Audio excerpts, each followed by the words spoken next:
if it's anybody that's gonna be late to their own funeral, it's gonna be me. It's been a rough morning and I'm probably drinking this a minute or two over the cutoff time, but who's gonna clock me? I did ginger and a detox tea. Literally just read in the instructions that I had to have on a button down. I don't even have button downs. This is like something that I normally wear around my waist. I ain't got no drawers on. I ain't got no bra on. Oh yeah, I have to cut off my waist beads and take off my, see?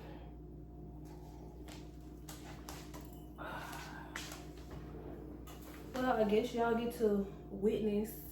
I got these waist beads a year after, well, one of them, I was diagnosed with fibroids. And now I get to cut these off the day of, and we're gonna start something fresh. We're gonna start fresh. Let's do it. F it, let's do it. This is the initial one that I put on. It's been on with me for about 5 years now. These beads gonna go everywhere. A new leaf. Oh, they stink. I heard a couple hit the ground. 2 more.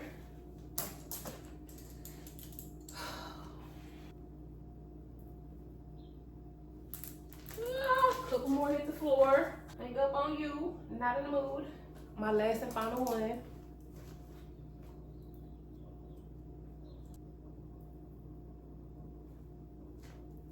None hit the floor.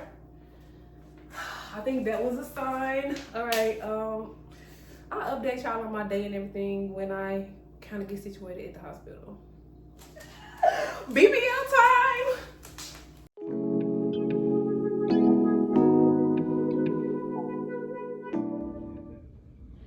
So it looks like you've already taken care of the financial part of it, right? Mm-hmm. We do offer financial help. If at any time you struggle with any medical bills, you can always come in and see if you qualify, okay? Okay. And all I need is a signature there. It just states that I did make you aware. Here you go. Let's get this on the left wrist.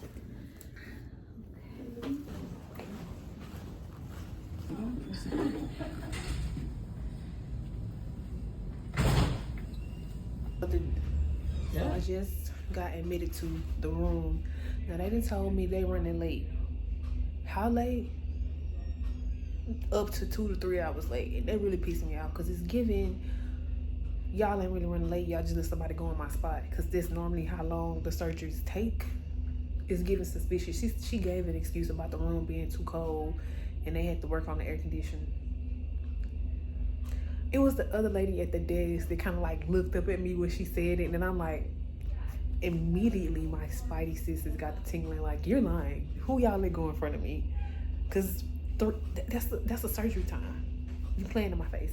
But anyways, this is my room. And I got to give a urine sample, which I'm about to do that now. And then I'm going to get dressed, put on my gown, which... who head this supposed to fit on? I'm gonna put on my bonnet and then put on these because yeah, I don't even think this gonna fit on my hair. Any medication in the last 7 days, including over-the-counter supplements or injections? No. And then for a pharmacy, I have the Walgreens on. So, because we are so delayed, it's going to be pretty late by the time you get out of here. I'll go through it more specifically, but probably about 8 o'clock tonight, because we're very delayed and your surgery is a pretty long one. What I'd like to do, if it's okay with you, is just any post-op meds prescribed for you. The only 24-hour pharmacy we have in the area is a CVS over here. When I had my pre-op with doctor, she informed me that because it was an open surgery that I would have to spend at least one night here. But I'm in for an outpatient, and it's really, strange that I'm outpatient on an open surgery. We do often do open surgeries as outpatient, but let me double check with her on that. And see if it didn't just get coded wrong since she told you that. Okay. If Because that's that why is I the brought my case. bag. I'm Yeah, like, I and if didn't you know. do stay the night with us tonight, the nurse upstairs can change your pharmacy back to what's convenient for you. So I just got my blood taken. They wanted to do blood work. I got my blood pressure did, and everything looks good. Now, what did I tell y'all about earlier when I checked in, when they delayed my surgery? I said it's given that they let somebody else go in my spot. I don't know why the front desk lady had to lie to me, but when my RN came in here, she was just like, yeah, she had an emergency surgery, so, you know, yours got pushed back. Didn't I say that? Didn't I say that? You know, and people, when I be jumping, I ain't gonna say jumping to conclusions, but when I be making, you know, the connection, a lot of people make it seem like I'm crazy, like, that ain't what happened, da, da, da. I just feel like I have the gift of discernment. I be knowing what be going on without knowing what be going on. You know what I mean? But the way that front desk lady lied to me about an air conditioner problem, I want to go in. You know what I mean? Because she didn't have to do that. But anyways, let's talk about why my chest looks so big. This gown has a port here where they connect it here, and it blows warm air. It's like an electric blanket without being an electric blanket. So yeah, I'm warm, y'all. And yeah, I did my urine sample. She didn't give me a remote, but I don't really care for my TV anyways. But I'm gonna be in this room for about 3 hours because my surgery got delayed. So yeah, everything's good. I got my grippy socks, and you know, I don't have a straight jacket. So update, I talked to my doctor not too long ago. She came in and we just went over some things and any questions that I had. And mainly my question was like how she closed up the stitches. Is she gonna use surgical, just the stitches, or surgical glue? We kind of went over that, and I'm at risk of, I ain't gonna even claim it, but it is a chance that I would have to get a T-shaped scar instead of just like the regular C-section scar because of the size. And I was just going over that, like, yeah, do what you gotta do, but you know, try not to, you know. Basically that's it. I told her I was hungry, so, and I can't even drink water. I can't have nothing, so my mouth is, I'm just sipping on my own spit right now. And I think that's something that I didn't tell y'all was I just found out that my surgery date got changed 2 days ago. Luckily, I took off work and I didn't have to work on this day, but it had just got real crazy because I had to go on my chart to even find that out. Nobody called and tried to tell me. They were telling me that they tried to reach me, but it was giving a busy signal.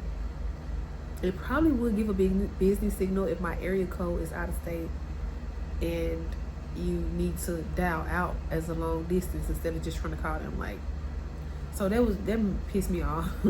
But hey, I'm here. Update, it is now about 3:05. I'm still here in this room. I've been here for several hours and no surgery as of yet. So I just spoke with my doctor, and I'm trying to keep my lips moisturized too, because I heard that you wake up and your lips be so chapped. So I just keep loading in Aquaphor on there. But yeah, I just talked with 2 doctors that's gonna be operating. It's not 1 but 2 because of the, I guess, the size. You know, instead of having a tech and a doctor, a surgeon, they got 2 surgeons. So yeah, they rubbed my stomach and they were just like trying to decide what cut they was gonna do, and I'm just like, please do what y'all gonna do, cut it up, you know, if you got to pull it out. So they kind of looked at each other. I don't know, they made me nervous, I'm not gonna lie. But let me see if I can show y'all without showing y'all too much. It's like right here. You can probably see from the side.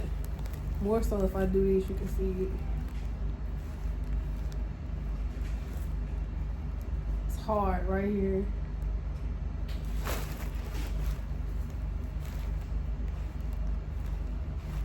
Soft, hard, soft, hard.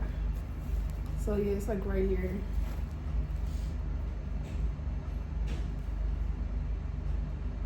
They were saying because of the size, I mean because it being above my belly button, that you know, it puts me at risk of that T-shaped scar.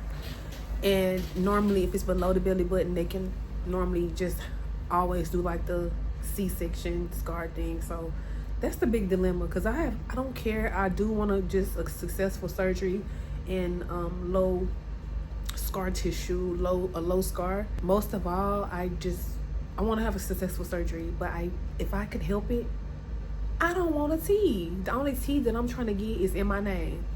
That's the only T I'm trying to have, period. Also, let me say that I know that this might seem so minor, me, you know, concerned about the shape of the scar, but what I learned in healthcare, you have to advocate for yourself. If you don't want something, speak up. You don't have to just settle for anything, especially if it's possible, because if it was no problem, they would have went in with the T and wouldn't have even considered another possibility of trying to do it without.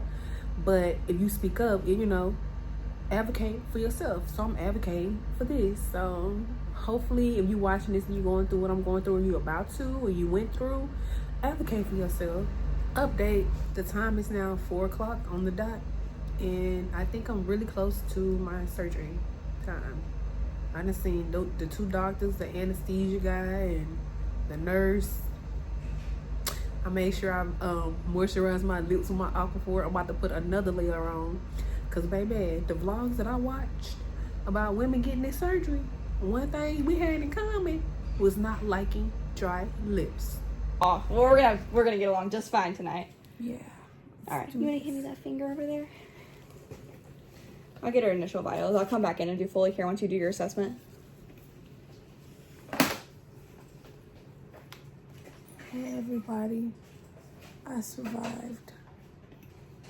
Ava and Umi is amazing. You survived. What's your pain score right now? I feel like I'm at 6, 7-ish. Okay. I'm not. It's not excruciating. It's not excruciating. Okay. But I definitely feel it. Okay. Yeah, it's expected. Yeah. I will quickly check the dressing. So another thing we'll be checking for is bleeding. So you might see me come in, just quickly check, quickly do it, you know. Okay. So I'm just gonna quickly check right now.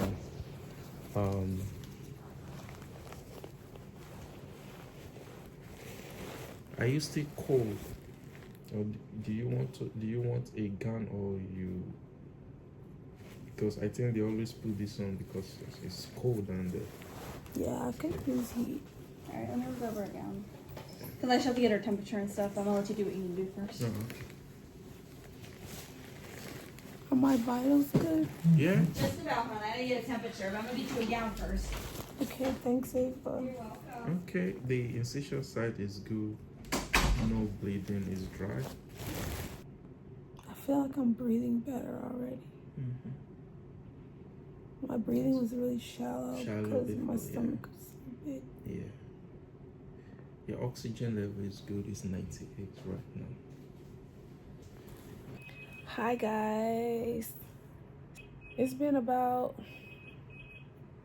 4 hours since I came to my room from the recovery.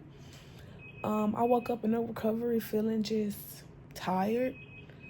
But it was an okay experience. The nurses were really nice. I should have told them to get me some lip chat before they left. I don't play like that. But I'm talking like this because my throat feels really like scratchy, and I want to clear my throat, but I can't clear it because it put pressure on my stomach and it hurts. So I'm just like, I can't clear it. You gotta stay there. I know when I was in the the recovery room, she administered like some drugs through my IV. I'm some kind of oxy, but I was still feeling pain. And I think she gave me a little bit fentanyl. Bruh, my dad. I told my dad that, and he told nurse, don't get her no more of that shit. He said that give her something else. But I'm doing Tylenol every so often. I need to ask him when he come back how often I'm getting Tylenol, but I can feel it. Like, it's just an uncomfortable feeling. It feels like a deep cramp, almost as if I can like feel my uterus like trying to heal or recovering from like the trauma of being pulled out of my body. I know that because I watched a lot of surgeries, and I know that ain't for a lot of people, but it's for me because I'm nosy and I want to know what's going on. But I'm here to tell you guys, she was able to do the surgery without giving me the tea cut. They understood the assignment. So I'm extremely happy and I'm grateful for that.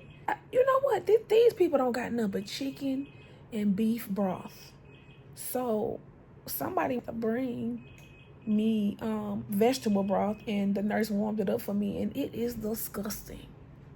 It's disgusting. It tastes like vegetable water. I don't know. I know that's what broth is, but it was too that ain't gonna work. That's the problem. I can't be funny and trying to heal at the same time, because I done had these nurses rolling the whole time. I know they love coming to here, baby, because we gonna have a good laugh, a little kiki. And also they got me I'm supposed to use this every hour. It's basically because she said a lot of people, when they have surgery, their breathing becomes a little shallow after surgery. So I guess this to make sure that my lungs are like open, and yeah, you blow in it. Let me show y'all. This green thing is arranged by like your age and stuff like that. So according to them, I'm supposed to be blowing it at least here. It ain't easy.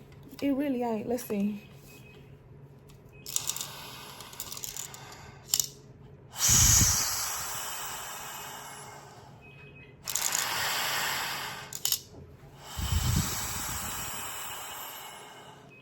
Oh, look, it's the man of the hour. Hi. You want to be on camera? No. Okay, it's okay. No. What? Okay, I understand.